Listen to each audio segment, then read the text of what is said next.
whenever you're trying to do something new, or whenever you're thinking about starting a new venture, you have that voice in your head that's saying,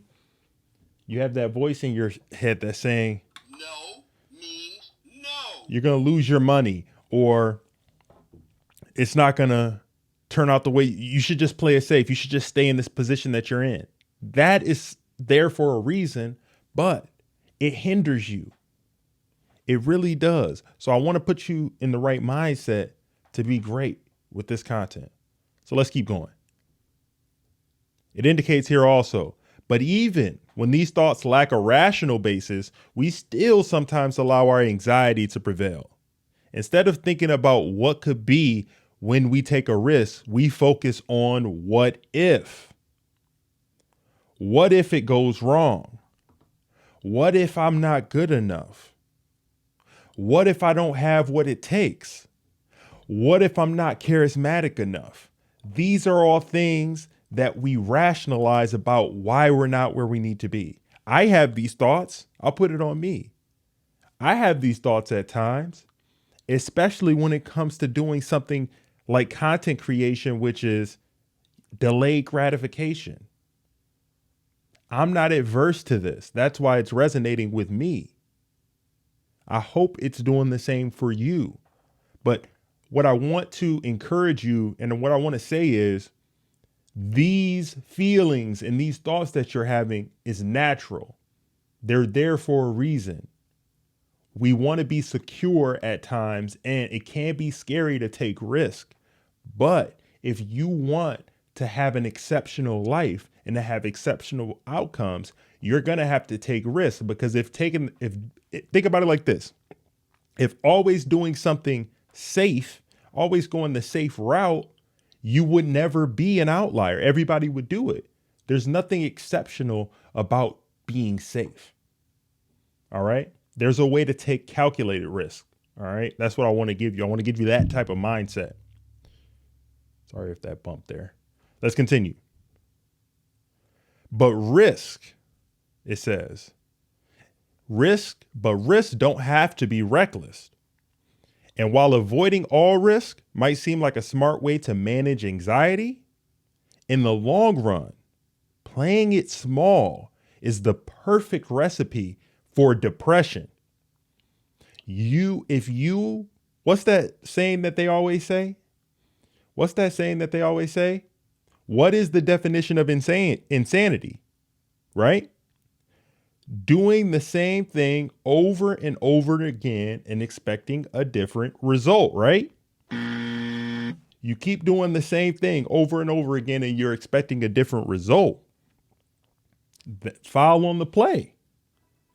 You know, we have to change and adapt, right? So that's what it's getting at here, and that's what's resonating with me with that part. Let's continue.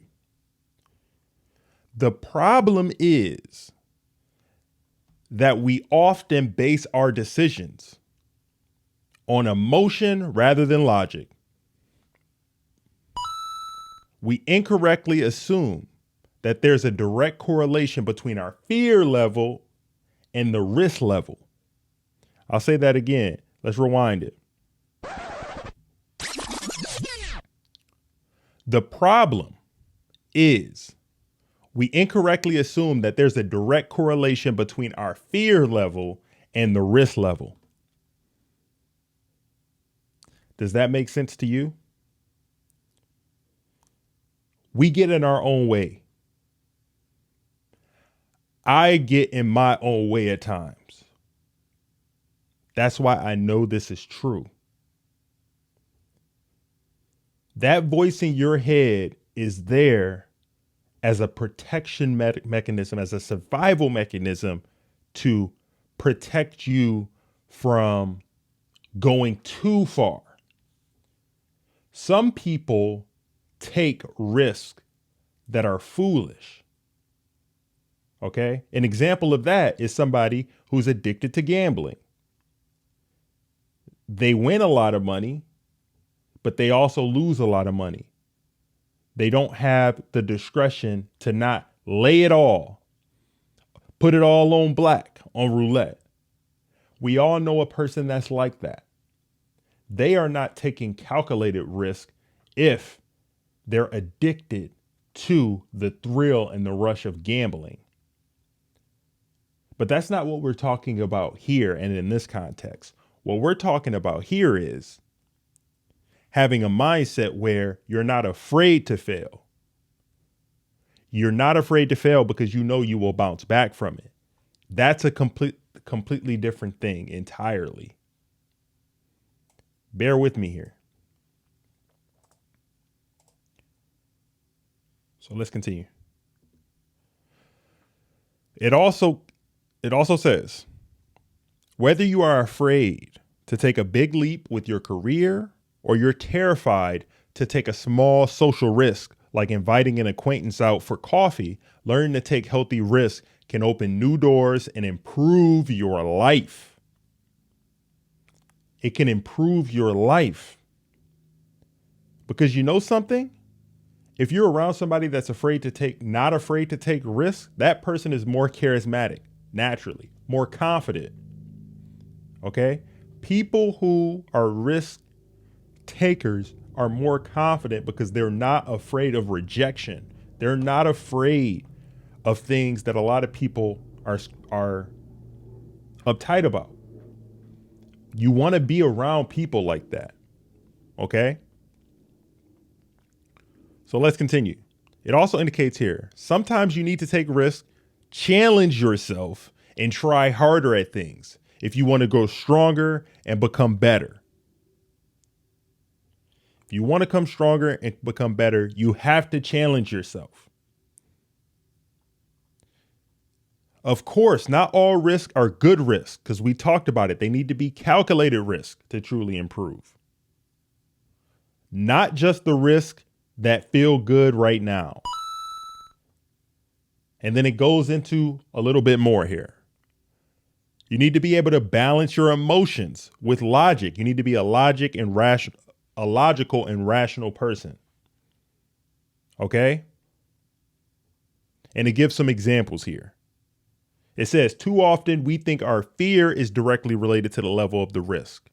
The scarier something feels, the riskier it must be. But that's not an accurate way to gauge risk. Okay? It's not an accurate way. And it gives an example. It says, after all, driving a car probably doesn't feel risky, but giving a speech in front of a large crowd might feel like a huge risk. I know that did for me. When I was younger, growing up, public speaking was the worst. I never really enjoyed it. I didn't like to have a pre-planned script when I presented. I didn't like to have everything all written out because it was too rehearsed for me. I always did the best when I was giving presentations and stuff if I just had a couple of bullet points, and I'm still that way today. And then I'll just kind of riff. But that's a big thing that a lot of people have that hurdle about public speaking. So, interact with me. Let me know if you're watching the replay, watching live. Let me know in the comments something that you have fear about or anxiety doing, and let me know if you've improved or you're still working on that, because we have to constantly be trying to improve. I think I've gotten better at it, at public speaking. The content creation has helped. Playing sports help. Interacting with people in school helped. But yeah, that's something that over time you get better at as long as you acknowledge it and work and have repetition. Let's continue. So it also indicates here, yet your chances of injury or death are much higher when you're behind the wheel than if you're on stage. It's referring to people being afraid to drive and people public speaking. Okay. So it gives advice. So before you talk yourself out of doing something that feels risky, spend a few minutes thinking about the actual level of risk you are up against. Ask yourself this: what risk do I actually face? How can I handle it if it doesn't work out? Am I really in danger? If this girl who I'm trying to ask out, if she says no, is it really going to crumble my world? Usually the answer is no, no, no, no, no. You'll survive. You're stronger than you know. You'll survive. All right, let's move on to the second one. It says, take steps to increase your chance of success. What does this mean? There are lots of steps you can take to reduce the risk that you face. Okay? Maybe you decide to spend a lot of time practicing a speech before you deliver it. Prepared. You're prepared for the situation. This could increase your chances of success. And that could apply to so many different things in your life. If you're unsure about something, if you don't know if you're a good singer, you don't know if you're a good dancer, you don't know if you're a good podcaster, repetition will make you better at it. A wise man once said, your competence make you confident, and your accomplishments make you confident, and you're confident because of your competence. In so many words, somebody said something like that, and I always like that. Your accomplishments make you confident, and you're confident because of your competence level. Okay?